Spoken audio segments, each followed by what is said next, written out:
Olá, meus irmãos, sejam muito bem-vindos a mais uma aula aqui do nosso canal, né? Da nossa série sobre a doutrina do homem. Hoje nós vamos estudar uma pergunta extremamente importante, né? Se o homem foi criado à imagem de Deus, onde nós podemos encontrar essa imagem de forma perfeita, né? Isso é uma pergunta. Aonde nós podemos encontrar? Quando nós olhamos para a humanidade, nós vemos muitas virtudes, mas também vemos pecado, falhas e contradições. Isso acontece porque o pecado é, deformou aquilo que Deus criou no princípio, né? Vou colocar o tema aqui na tela para que os irmãos possam acompanhar. Então, meus irmãos, o pecado, ele deformou aquilo que Deus criou no princípio, né? Por isso, meus irmãos, nós precisamos olhar para alguém que revela a imagem de Deus sem qualquer distorção. Esse alguém é Jesus Cristo, né? Paulo declara em Colossenses 1,15 que Cristo é a imagem do Deus invisível, né? Ao longo desta aula, nós veremos que Jesus revela perfeitamente quem Deus é e também revela quem o ser humano deveria ser desde a criação, né? Ele revela isso também, né? Vamos percorrer uma grande linha bíblica, né? Nós vamos analisar, meus irmãos, criação, queda, Cristo, restauração e glorificação. Ao final, nós veremos que toda a obra da salvação está ligada à restauração da imagem de Deus no homem, né? Agora nós vamos começar com uma pergunta fundamental. Vou colocar aqui para que os irmãos possam ver essa pergunta, né?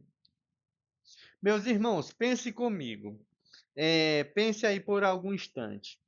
Como seria um ser humano vivendo exatamente da forma que Deus planejou, né? Da forma como Deus planejou, como Deus criou o ser humano, né? Talvez alguém responderia: "Ah, Adão". Outros poderia pensar em Abraão, Moisés, Davi ou até mesmo Paulo, né? Mas todos esses homens, eles falharam, né? Todos pecaram, né? Todos precisaram da graça de Deus, né? Por mais importante que seja, né? Nenhum deles pode ser considerado o modelo perfeito da humanidade, meus irmãos, né? Por mais importante que eles foram, né? Então, para quem nós devemos olhar? A resposta da Bíblia é clara, né? Devemos olhar para Cristo, né? Somente Jesus viveu em perfeita obediência ao Pai, né? Somente Jesus revelou plenamente o caráter de Deus, né? Somente Jesus viveu sem pecado, meus irmãos. Por isso, João registra uma declaração impressionante de Jesus, onde diz assim: quem me vê a mim, vê o Pai, né?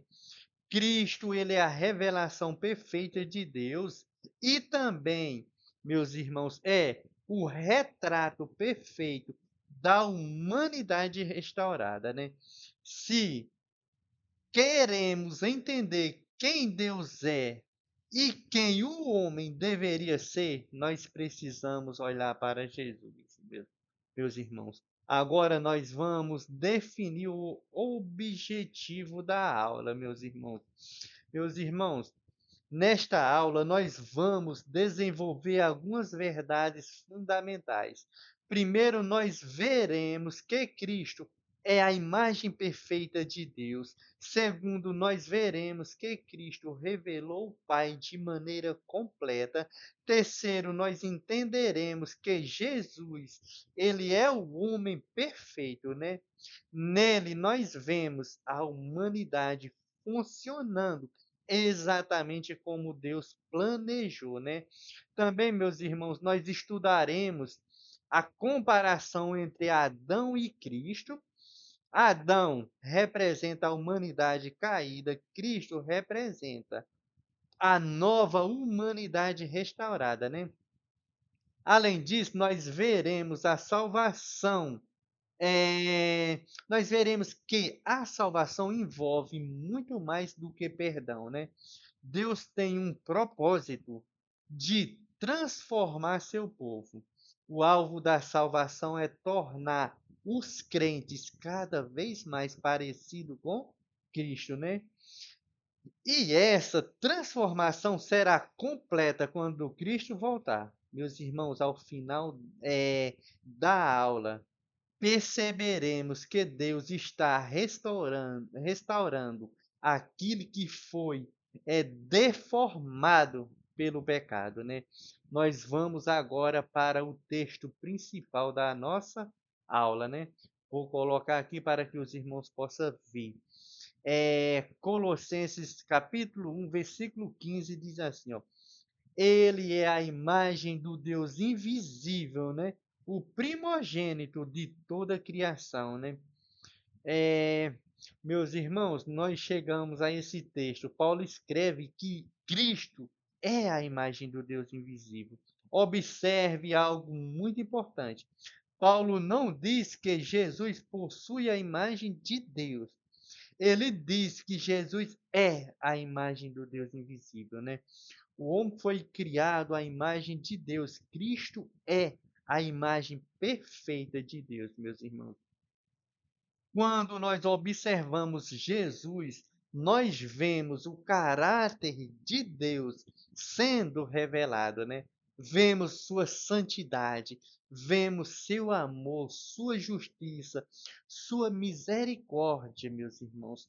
Paulo também chama Cristo de o primogênito de toda a criação. Mas observe, isso não significa que Cristo foi criado, né? O significado é supremacia, honra e autoridade.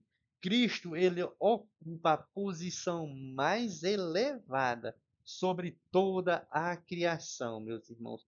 É isso que esse texto está ensinando, né? Portanto, né, esse versículo apresenta duas grandes verdades. Cristo revela perfeitamente Deus e Cristo possui autoridade sobre todas as coisas. Ele possui. Agora, meus irmãos, nós precisamos voltar ao início da história bíblica, né? Nós precisamos voltar à criação para que possamos compreender melhor, né?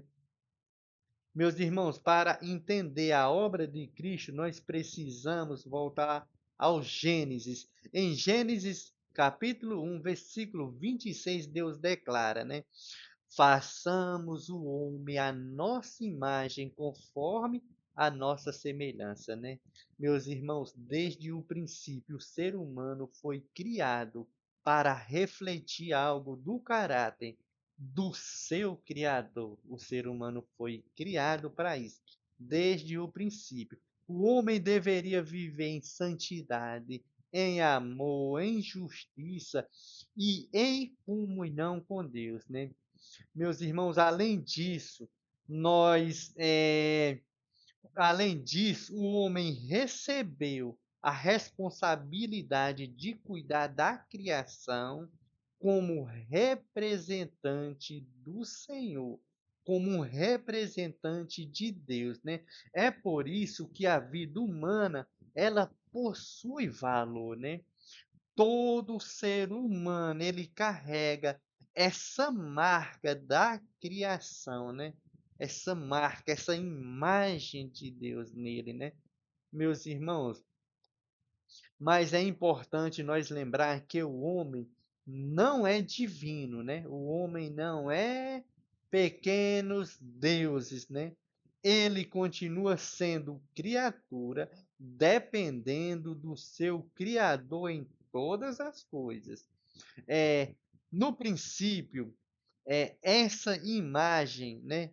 Ali no princípio, essa imagem ela refletia o propósito de Deus de maneira muito clara, né? Mas algo aconteceu, meus irmãos. O pecado entrou no mundo e isso mudou completamente a história da humanidade, né? É exatamente isso que nós veremos no próximo slide, que eu vou colocar aqui na sua tela. Meus irmãos, até aqui nós vimos o propósito original de Deus para o ser humano, né? Mas algo aconteceu. Gênesis 3 registra a entrada do pecado na história. Adão e Eva desobedeceram ao Senhor, né? E essa desobediência trouxe consequência profunda, meus irmãos. Trouxe as consequências profundas, né? A relação, a relação com Deus foi afetada, o medo apareceu, a culpa apareceu, a vergonha apareceu, a morte, meus irmãos, entrou no mundo, né? Romanos 3:23 resume essa realidade, né? Onde diz assim, ó, todos pecaram e carecem da glória de Deus, né? Ele diz, meus irmãos, que todos pecaram e todos nós carecemos da glória de Deus, da presença de Deus, né? Isso não significa, meus irmãos, que o homem deixou de ser a imagem de Deus. Nós já estudamos isso em outras aulas. Se você não viu as outras aulas ainda, eu peço que você assista às outras aulas, né? Porque nós aprofundamos nesse tema com mais detalhe nas outras aulas.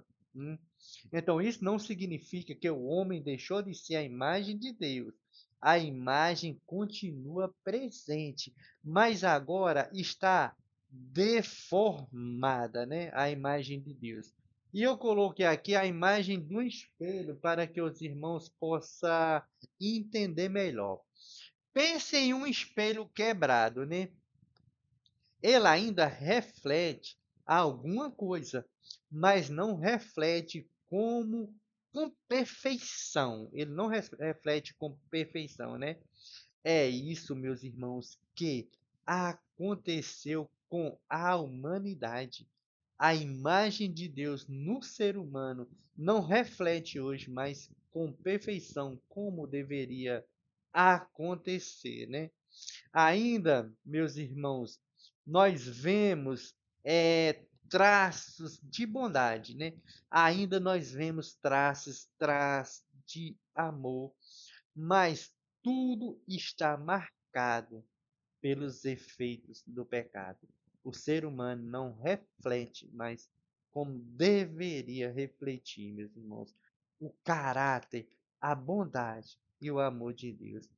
Por isso, nós precisamos encontrar alguém em quem a imagem de Deus apareça sem qualquer distorção, né? E é exatamente para Cristo que Paulo aponta. O apóstolo Paulo aponta para Jesus Cristo. Agora nós vamos olhar, meus irmãos, para aquele que revela perfeitamente o Pai, né? Vou colocar aqui na sua tela.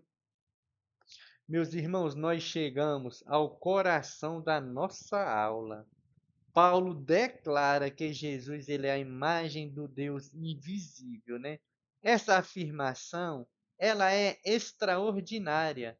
Deus é invisível. Nenhum ser humano pode vê-lo em sua essência. Mas Deus, meus irmãos, decidiu se revelar por meio de Jesus Cristo, né? Deus decidiu tornar-se conhecido por meio do Filho, né? Quando nós olhamos para Jesus, nós vemos quem Deus é. Nós vemos, meus irmãos, o amor de Deus, nós vemos a santidade de Deus, nós vemos a justiça e a misericórdia de Deus em Jesus Cristo, né? Cristo não é apenas semelhante a Deus, Cristo revela perfeitamente Deus, meus irmãos, né? Meus irmãos, aqui existe uma diferença importante entre Adão e Jesus Cristo. Adão foi criado à imagem de Deus. Cristo é a imagem perfeita de Deus. Adão falhou, Cristo permaneceu fiel, né? Adão trouxe o pecado, Cristo trouxe a salvação. Por isso, quem deseja conhecer verdadeiramente o Pai, precisa olhar para o Filho, né? Se você quer conhecer Deus Pai, olhe para Jesus, né? E quem deseja entender a verdadeira humanidade também precisa olhar para Jesus, meus irmãos. Meu irmão e minha irmã, agora nós vamos ver como o Hebreu descreve essa mesma verdade, né? Vou colocar aqui na tela a expressão exata do ser de Deus. Hebreus amplia aquilo que Paulo ensinou em Colossenses, né? O autor afirma que Cristo ele é o resplendor da glória de Deus, né? E a expressão exata do seu ser, né? Meus irmãos, isso significa que não existe falhas na revelação dada por Jesus Cristo, né? Na revelação dada por Jesus Cristo, não existe distorção, não existe imperfeição. Tudo aquilo que Deus deseja mostrar sobre si mesmo aparece perfeitamente no Filho, né? Quando nós vemos a compaixão de Jesus, nós vemos o coração do Pai. Quando nós vemos a santidade de Jesus, nós vemos a santidade do Pai. Quando nós vemos a justiça de Jesus, nós vemos a justiça do Pai, né? Por isso, meus irmãos, a Bíblia não nos convida a imaginar Deus. Ela nos convida a olhar para Cristo, né? Não basta imaginar Deus, você tem que olhar para Jesus, né? Muitas pessoas formam suas ideias sobre Deus a partir de experiências, a partir de tradições ou de opiniões humanas, meus irmãos, né? Mas a revelação perfeita de Deus está em Jesus Cristo, né? É por isso que ele ocupa uma posição única em toda a Escritura, né? Nós devemos olhar para Cristo. E isso nos leva a uma das declarações mais conhecidas do Evangelho, né? E eu vou colocar aqui na sua tela agora para que você possa acompanhar essa declaração comigo, né? Quem vê Jesus, vê o Pai, não é isso? Filipe pediu a Jesus, né? Para que Jesus mostrasse o Pai, não foi isso? Em João 14. Aqui em João 14, nós encontramos um momento muito interessante. Filipe faz um pedido a Jesus. Ele diz: Senhor, mostra-nos o Pai. A resposta de Jesus é impressionante. Jesus diz: Quem me vê, a mim vê o Pai, né? Meus irmãos, Jesus não está dizendo que ele é a mesma pessoa que o Pai, né? O que ele está afirmando que é que ele revela perfeitamente o Pai, né? Tudo aquilo que vemos em Cristo aponta para o caráter de Deus Pai, né? Tudo aquilo. Quando Jesus acolhe pecador, nós vemos o amor do Pai. Quando Jesus confronta a hipocrisia, nós vemos a justiça do Pai. Quando Jesus demonstra misericórdia, nós vemos a misericórdia do Pai. Quando Jesus vai para a cruz, meus irmãos, nós vemos o amor de Deus, né, sendo revelado ao mundo. Por isso, meus irmãos, estudar, o estudo da vida de Cristo é muito mais do que estudar a vida de um grande mestre, né? Estudar a vida de Cristo é conhecer a revelação perfeita de Deus. Mas Cristo não revela apenas quem Deus é, né? Ele não revela apenas isso. Ele também revela quem o homem deveria ser. E é isso que nós veremos agora, né? Nesse próximo slide, meus irmãos. Meus irmãos, aqui nós encontramos uma verdade fundamental.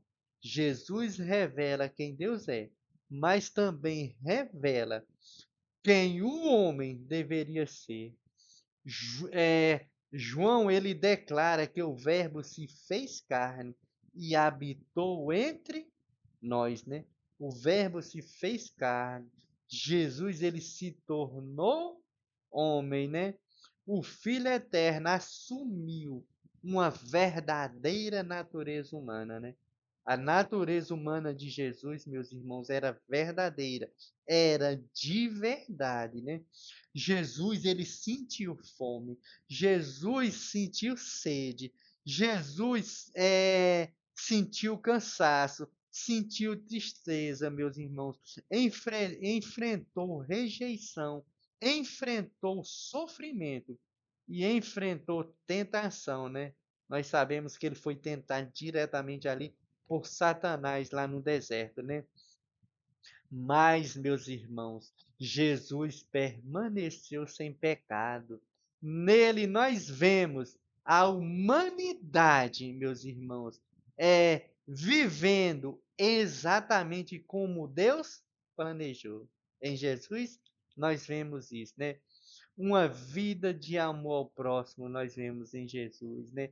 Uma vida de obediência ao Pai, uma vida de santidade, meus irmãos, uma vida de serviço, né? Uma vida de dependência de Deus, né?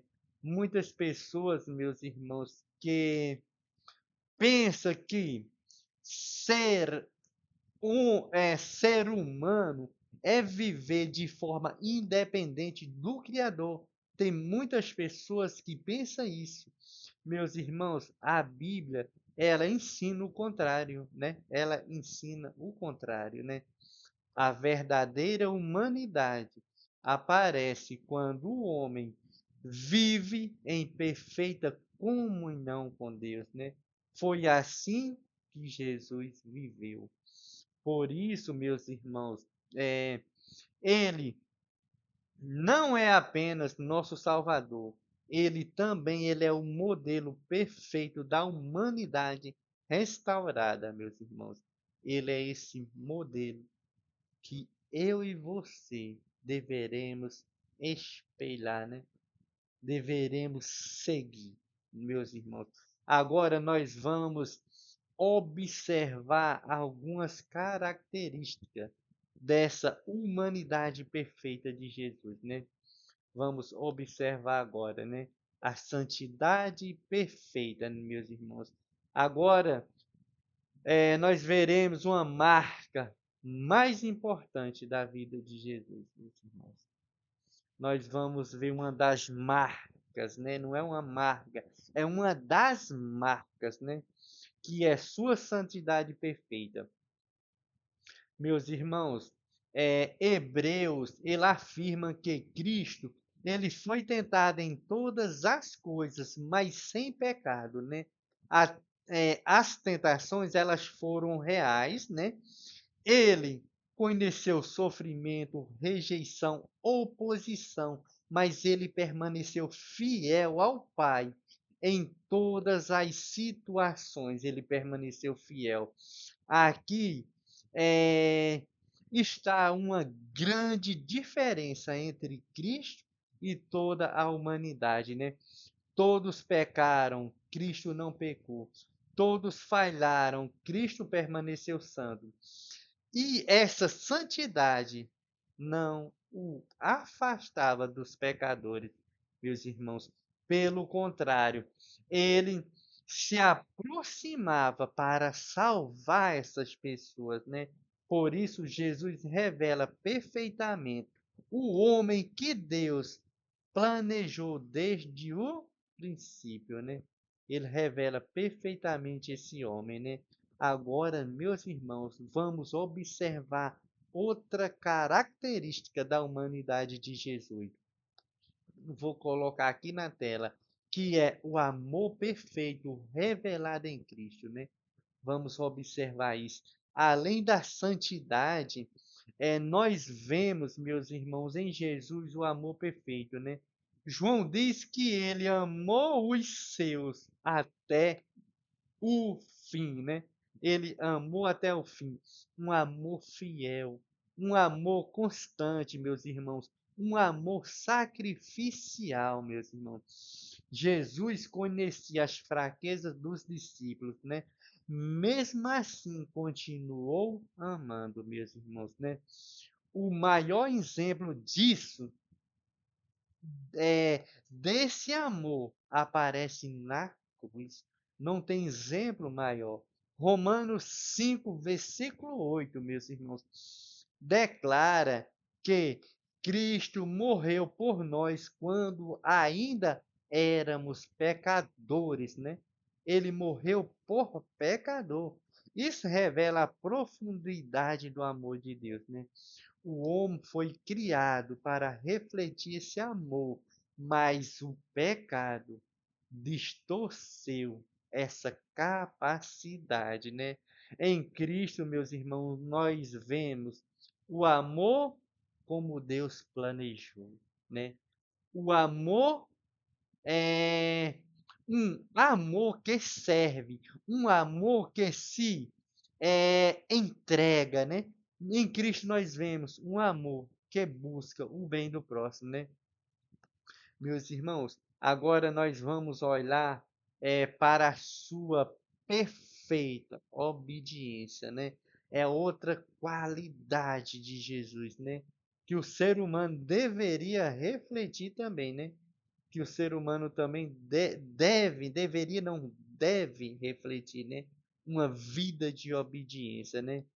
Meus irmãos, Filipenses, ele nos ensina que Cristo foi obediente até a morte, e morte de cruz, né? Meus irmãos, toda a sua vida foi marcada pela submissão ao Pai. Isso isso aparece claramente ali no Getsêmane, né? Ali quando Jesus estava para ser preso e ser levado para ser crucificado, né? Para ser julgado, condenado, né? Ali Jesus declara, né? Não faça a minha vontade, mas a tua vontade, né? Quando Jesus estava orando ali, Pai, se possível, afasta de mim esse cálice, né? Mas Jesus disse, Pai, mas não faça a minha vontade, mas a tua vontade. O que é que Jesus estava perguntando? Pai, se for possível salvar todos os seres humanos, se for possível salvar a humanidade, sem precisar que eu passe por isso, que o Senhor me livre, né? Me livre desse cálice que eu tenho que enfrentar. Se for possível, Senhor, me livre desse cálice, mas não faça a minha vontade, faça a tua vontade, né? Se tiver um meio de salvar sem que eu passe pela cruz, que o Senhor faça. Mas não faça meus desejos, não. Faça o seu, né? Meus irmãos, não, eh, aqui nós vemos que um contraste, né, um contraste. Adão escolheu sua própria vontade.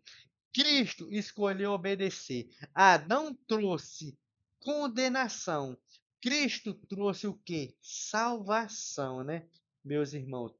O mundo, meus irmãos, costuma ensinar liberdade, ensinar que a liberdade é independência, né? Ah, quando nós não somos e quando nós não dependemos, né? Liberdade é independência.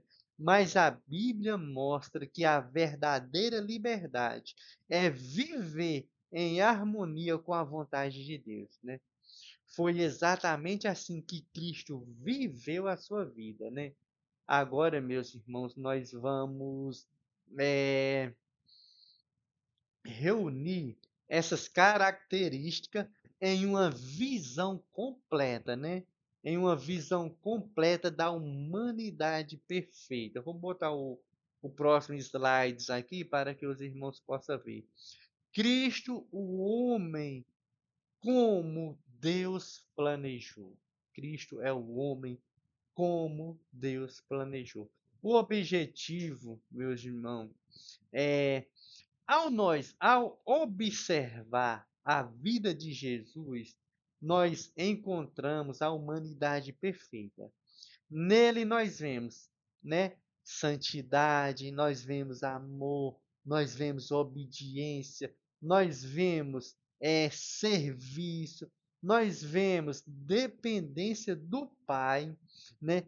Tudo aquilo que Deus desejou para o homem, né? Para o homem, né? Deus desejou tudo isso, né? Para o homem parecer com Jesus Cristo, né? Nós somos essa a restauração, meus irmãos. A salvação envolve isso, envolve a transformação nossa à imagem de Jesus, né? Então, tudo aquilo que Deus desejou para o homem aparece perfeitamente em Cristo. Tudo, tudo, tudo. Em Jesus não existe conflito entre verdade e amor, entre justiça e misericórdia. Não existe conflito entre santidade e compaixão, né? Tudo está em perfeita harmonia, né?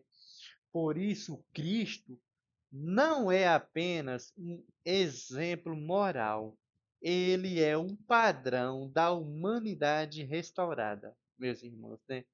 Se você quer saber como que é a humanidade restaurada, olhe para Jesus, né? E isso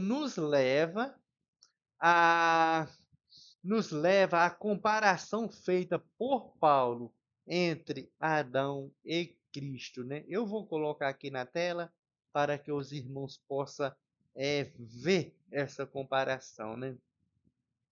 Paulo apresenta dois grandes representantes da humanidade, meus irmãos: Adão e Cristo. Em Adão, encontramos pecado, condenação e morte. Em Cristo, nós encontramos justiça, salvação e vida, né? Todo ser humano, meus irmãos, toda a humanidade nasce ligada à, à descendência de Adão. Todo o ser humano nasce ligada aqui à descendência de Adão. Todo ser humano descende ali de Adão, né? Por isso, todos são afetados pelo pecado. Todos nós somos afetados pelo pecado porque nós somos ligados, estamos ligados a essa descendência de Adão. Mas pela fé nós somos unidos a Jesus Cristo. Pela fé nós também somos unidos a Ele, né? E passamos a fazer parte da nova humanidade que Deus está formando, né? Quando nós somos ligados a Jesus, nós passamos a fazer parte dessa nova humanidade, né? Essa é uma verdade central do Evangelho, meus irmãos. Cristo não veio apenas melhorar o homem pecador. Cristo veio inaugurar uma nova humanidade. Você sabia disso? Cristo ele veio inaugurar uma nova humanidade. Uma humanidade reconciliada com Deus. Ele veio reconciliar o homem com Deus. Meus irmãos, agora nós vamos aprofundar essa comparação, analisando Romanos 5, né? Vamos analisar Romanos 5 e nós vamos aprofundar essa comparação. Romanos 5 aprofunda a comparação entre Adão e Cristo, né? Por meio de Adão vieram o pecado e a condenação. Por meio de Cristo vieram a graça e a justificação, né? Adão representa a humanidade caída. Cristo representa a humanidade restaurada, né? Onde Adão falhou, Cristo venceu. Onde Adão, meus irmãos, trouxe a morte, Cristo trouxe a vida. Por isso, meus irmãos, o Evangelho é uma mensagem de restauração. Cristo veio desfazer, né? Melhor, Cristo veio desfazer os efeitos da queda e abriu o caminho da reconciliação com Deus, né? Cristo veio fazer isso, né? Agora Paulo, ele apresenta uma expressão muito importante, né? Cristo é chamado de o último Adão, né? O apóstolo Paulo, ele apresenta isso, né? É onde ele diz assim que Paulo chama Jesus de último Adão. Com isso, ele mostra que Cristo inaugura uma nova humanidade. Adão, ele recebeu vida. Cristo, ele comunica vida. Adão trouxe uma herança marcada pelo pecado. Cristo oferece uma herança marcada pela vida e pela ressurreição, né? Em Cristo começa, meus irmãos, uma nova criação, um novo povo, uma nova história, né? Por isso, meus irmãos, a esperança cristã não termina na queda. Ela aponta para a restauração realizada por Jesus, né? E isso nos leva a uma pergunta importante: qual é o alvo final da salvação, né? Qual é esse alvo, né? Meus irmãos, muitas pessoas pensam que salvação elas pensam que a salvação existe apenas para perdoar os pecados. Tem gente que imagina isso, mas Romanos 8 mostra algo maior. Deus nos predestinou para serem conforme a imagem do seu Filho, né? É isso que Romanos 8, né, nos ensina. Romanos 8, capítulo 29, né? Perdão, Romanos 8, versículo 29, nos ensina isso, que Deus nos predestinou para sermos conforme, olha o que é que o texto diz, conforme a imagem do seu Filho, né? Para isso que Deus nos predestinou, né? Meus irmãos, o objetivo da salvação é nos tornar parecido com Cristo, né? Lembra da linha do tempo lá no início da aula, que eu falei que nós estudamos a criação, queda, Cristo e restauração? Meus irmãos, a salvação faz parte desse processo da restauração. Quando o ser humano ele é alcançado pela graça, quando Deus está salvando essa pessoa, está restaurando a imagem de Deus nela, né? Deus está reconstruindo, meus irmãos, em seu povo, aquilo que o pecado deformou, aquilo que o pecado distorceu. Deus está reconstruindo de novo, né? Meus irmãos, esse trabalho acontece durante toda a vida. Toda a vida esse trabalho acontece, né? E continua até o dia da glorificação. Essa restauração acontece assim, né? Agora, meus irmãos, vamos ver como essa transformação acontece, né? Eu vou mudar aqui o slide para que você possa ver como é essa transformação. Paulo, meus irmãos, ensina que somos transformados de glória em glória, né? Isso mostra que a vida cristã é um processo, né? A transformação não acontece de uma vez, né? O Espírito Santo trabalha continuamente no coração do crente, né? Pouco a pouco, vai nos tornando mais parecido com Cristo, né? O Espírito Santo vai trabalhando, né? Meus irmãos, isso não quer dizer que ainda não exista luta. Existe sim, ainda existe luta, ainda existe fraqueza. Mas, meus irmãos, existe o crescimento, né? Existe também amadurecimento, meus irmãos, né? Quanto mais nós conhecemos Cristo, mais somos moldados por Ele, né?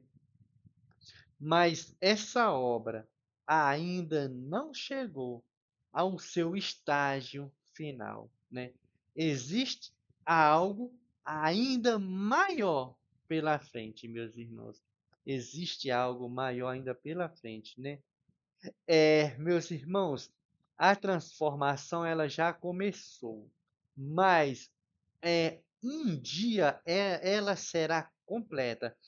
João, ele descreve, né?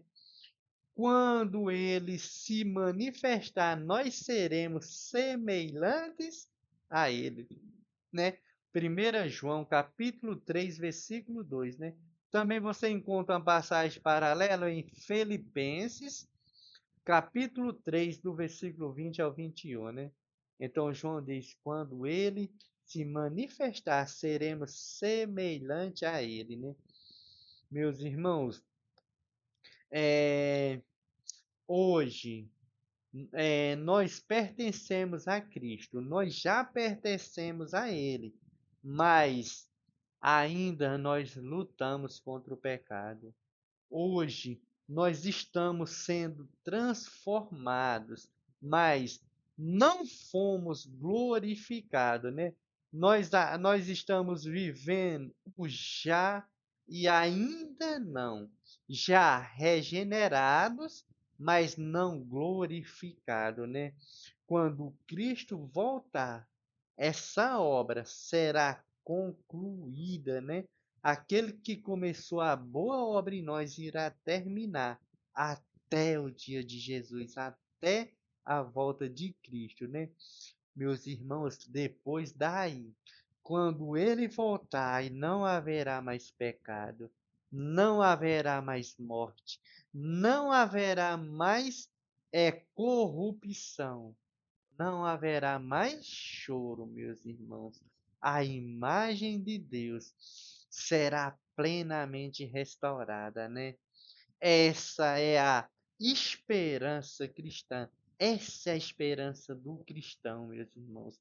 A obra que Deus começou será completa, meus irmãos. E essa é esperança, meus irmãos. E essa esperança nos fortalece enquanto aguardamos a volta do Senhor. Essa esperança nos fortalece. É essa esperança que nos dá força para poder continuar, para poder resistir, meus irmãos, e ir em frente, né? Para poder nós prevalecer, né? Para poder nós continuar firme e não desistir. Agora, meus irmãos, nós vamos aplicar essas verdades à nossa vida diária, né? Vamos fazer as aplicações, né? Meus irmãos, aplicação para conhecer a Deus, olhe para Cristo, né? Chegamos agora à aplicação prática desta aula. Primeira aplicação, meus irmãos, é muito simples, né? Se quisermos conhecer Deus, né, corretamente, nós precisamos olhar para Cristo. Muitas pessoas, meus irmãos, constroem sua visão de Deus a partir de opiniões, de experiência, de tradições humanas ou até de sentimentos pessoais, né? Mas a Bíblia, meus irmãos, nos aponta para Jesus, né? A Bíblia aponta para Cristo, aponta nós para Cristo, diz: não, ó, olhe para Jesus, né? Meus irmãos, ele é a revelação perfeita do Pai. Quando nós observamos Cristo, nós vemos o amor de Deus, nós vemos a santidade de Deus, nós vemos a justiça perfeita de Deus, né? Nós vemos a misericórdia de Deus. Por isso, meus irmãos, João registra as palavras de Jesus: quem me vê, a mim vê o Pai, né? Essas são as palavras de Jesus registrada pelo apóstolo João, né? Quanto mais nós conhecemos Jesus, mais conhecemos o próprio Deus, né?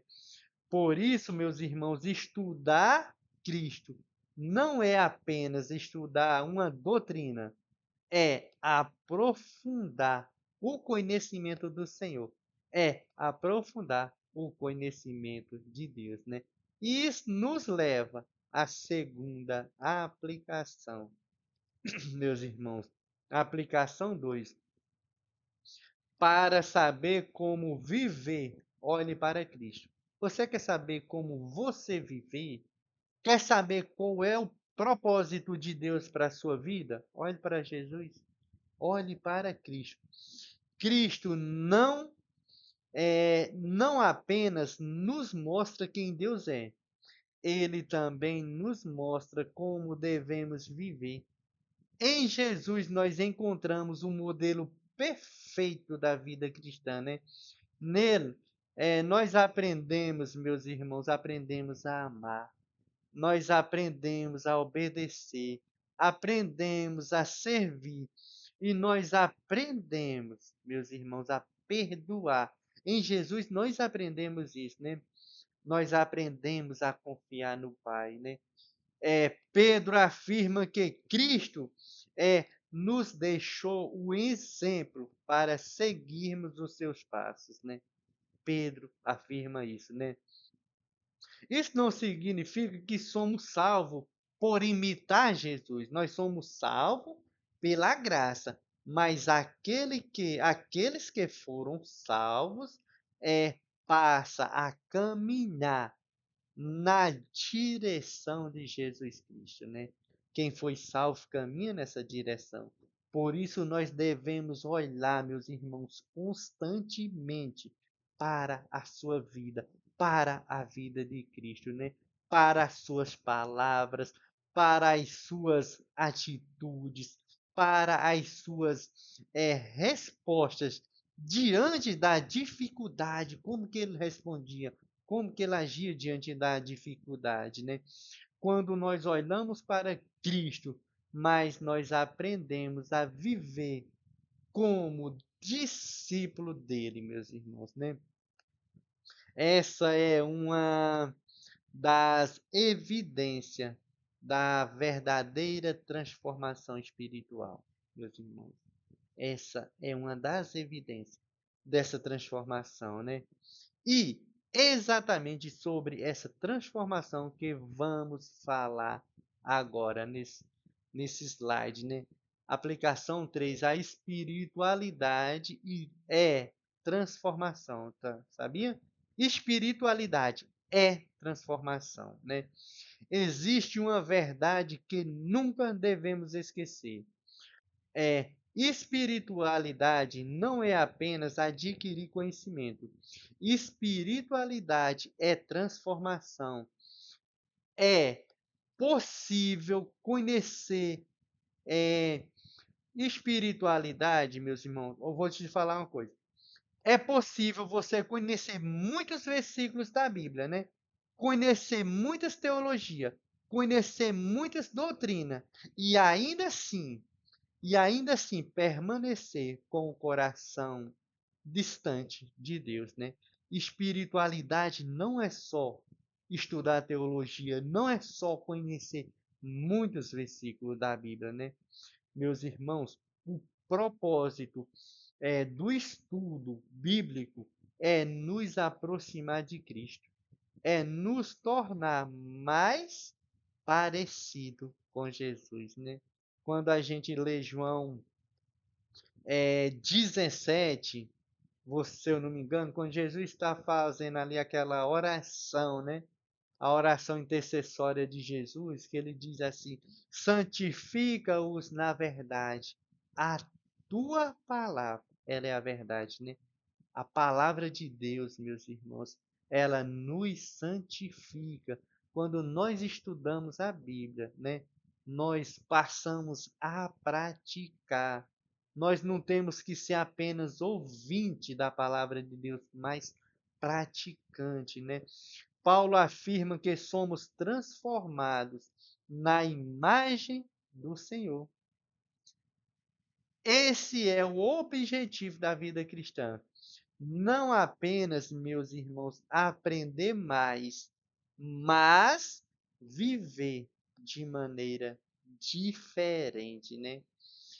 Pensar de maneira diferente. Esse é o objetivo da vida do cristão. Agir de maneira diferente, né? Quanto mais nós conhecemos a verdade, mais devemos ser moldado por ela, né? Quanto mais nós conhecemos a Bíblia Sagrada, por isso que Jesus diz: santifica-os na verdade. A tua palavra, ela é verdade, né? Quanto mais nós conhecemos a palavra de Deus, mais temos que ser moldados por ela, meus irmãos. Por isso, a teologia, meus irmãos, a teologia saudável, ela produz a adoração, né? Ela produz a adoração, ela produz obediência, ela produz humildade, ela produz crescimento espiritual, né? E isso nos ajuda a entender corretamente o valor da obediência cristã, meus irmãos, né? Meus irmãos, a aplicação 4 é: cada ato de obediência faz parte da restauração. Você sabia disso? Que cada ato de obediência faz parte dessa restauração? Muitas pessoas, meus irmãos, enxergam a obediência de forma errada, né? Algumas acreditam que obedecer é uma tentativa de ganhar o favor de Deus. Tem gente que pensa isso, mas não é isso que a Bíblia ensina, meus irmãos, né? Nós não obedecemos para sermos salvos, né? Nós obedecemos porque fomos salvos, né? A obediência é fruto da graça, né? Ela é o resultado da obra de Deus em nossa vida, né? Cada passo, meus irmãos, de fidelidade demonstra que o Senhor está restaurando a sua imagem em nós, né? Cada passo de fidelidade, né? Quando falamos a verdade, quando resistimos ao pecado, quando servimos ao próximo, né? quando demonstramos sinais dessa restauração, Deus está eh, Deus está reconstruindo aquilo que o pecado destruiu, né? Quando nós demonstramos isso. A obediência não é o caminho para conquistar a salvação. Ela é a evidência, meus irmãos, de que a salvação está produzindo frutos. A obediência é isso. Quando você passa a obedecer, isso é uma evidência que a salvação em você está produzindo fruto. É isso, e isso aponta para uma esperança ainda maior, né? Isso aponta, meus irmãos, para uma esperança ainda maior. Que nossa esperança é ser semelhante a Cristo. Essas obediências, esses frutos que você produz de bondade, né? Está apontando para essa esperança maior, né? Que é ser semelhante a Cristo, né? Que é a imagem perfeita de Deus, né? Não esquece que Deus criou o homem à sua imagem e à sua semelhança, mas o pecado danificou, né? O pecado distorceu isso, a imagem de Deus no homem, né? Meus irmãos, nós chegamos ao encerramento da nossa aula, né? A esperança cristã é muito maior do que simplesmente morrer e ir para o céu. A esperança cristã é mais do que isso. Nossa esperança final é ser plenamente, meus irmãos, plenamente semelhantes a Cristo, né? Nossa esperança final é essa. Hoje ainda nós lutamos contra o pecado, ainda enfrentamos fraquezas, ainda enfrentamos sofrimento, mas essa situação não durará para sempre, né? Não vai ser para sempre. A Bíblia promete que quando Cristo voltar, sua obra será completa, né? A obra que ele começou, a obra que Deus começou na sua vida, ele irá terminar. Meus irmãos, a restauração, a restauração será perfeita. A imagem de Deus será plenamente restaurada. Não haverá mais culpa, não haverá mais vergonha, não haverá mais morte, não haverá mais pecado, né? Seremos semelhante a Cristo, meus irmãos. Essa é a esperança que sustenta o povo de Deus, né? Que seremos semelhantes a Cristo, né? É essa verdade que nos permite, meus irmãos, essa verdade ela nos permite concluir toda a linha bíblica estudada nesta aula, né? Essa verdade nos permite concluir toda essa linha, né? Meus irmãos, fomos criados à imagem de Deus, né? A queda deformou essa imagem, né? Cristo revelou a imagem perfeita. A salvação inicial a salvação, meus irmãos, iniciou a restauração em nós, né? A salvação, quando Deus está te salvando, Deus está iniciando a restauração da imagem dele em você novamente, né? E a glorificação completará essa obra. Quando você for glorificado, a obra estará completa. Por isso, a doutrina do homem não termina na queda. Ela termina em Cristo, porque Cristo é maior que Adão, né? Cristo é maior que Adão e a graça de Deus é maior que o pecado, meus irmãos. Meus irmãos, que Deus abençoe sua vida. E aqui nós estamos encerrando essa aula, né? Essa foi a aula de hoje. Meus irmãos e minhas irmãs, você que está assistindo, se você gostou dessa aula, se você gostou do que foi apresentado aqui, eu te convido a compartilhar esse vídeo com outras pessoas, para que mais pessoas tenham o conhecimento da obra que Deus iniciou na vida delas, e Ele irá completar até o dia de Cristo Jesus. A imagem de Deus, meu irmão, a imagem de Deus, minha irmã, está sendo restaurada na sua vida, né? E essa imagem será completa, perfeita na glorificação, né? No dia que Cristo voltar, ele completará essa obra que ele iniciou na minha e na sua vida. Meu irmão, eu peço que você se inscreva aqui no nosso canal, ative o sininho para que você não perca nenhuma das nossas videoaulas. Sempre que eu postar uma aula aqui no canal, você será notificado. E nós estamos com um projeto de estudar toda a Bíblia, de Gênesis a Apocalipse, e será postado aqui no canal todo esse estudo. Então, se inscreva no canal e faça parte dessa jornada conosco. Vamos crescer juntos, meus irmãos, em graça e em conhecimento da palavra de Deus, né? Meus irmãos, eu vou ficando por aqui e até a próxima aula. Fica com Deus. Que Deus abençoe vocês todos.